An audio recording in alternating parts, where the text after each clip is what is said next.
நெல்லை மாவட்டம் வள்ளியூர் போக்குவரத்து ஆய்வாளர் ஒருவர் புதிய வாகனத்தை பதிவு செய்வதற்காக 25,000 ரூபாய் லஞ்சம் கேட்கும் ஆடியோ சமூக வலைதளங்களில் பரவி வருகிறது.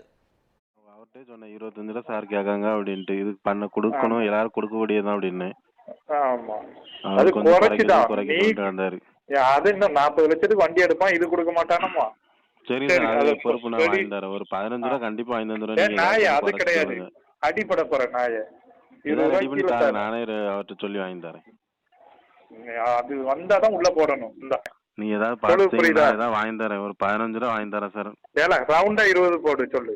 உனக்காக தான் இது. அது அண்ணன் சொன்னார்ல, அவரையும் சொல்லிட்டேன். என்ன மேல கீழே கொடுக்க அவரு சரி இதை சரி பார்த்து செஞ்சு கொடுங்க, ஏதாட்டும் வாங்கிக்காங்க அப்படின்னாப்ல.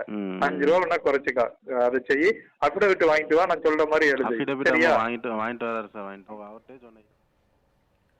வள்ளியூரைச் சேர்ந்த ஒருவர் புதிதாக வாங்கிய காரை பதிவு செய்வதற்காக வாகன மோட்டார் அலுவலகத்திற்கு சென்றுள்ளார். அப்போது பதிவு செய்வதற்கான கால அவகாசம் முடிந்துவிட்டதாக கூறி வாகன ஆய்வாளர் பெருமாள் இடைத்தரகர் மூலம் வாகன உரிமையாளரிடம் தனக்கு 25,000 ரூபாய் லஞ்சம் பெற்றுக் கொடுக்க வேண்டும் என கூறியதாக தெரிகிறது.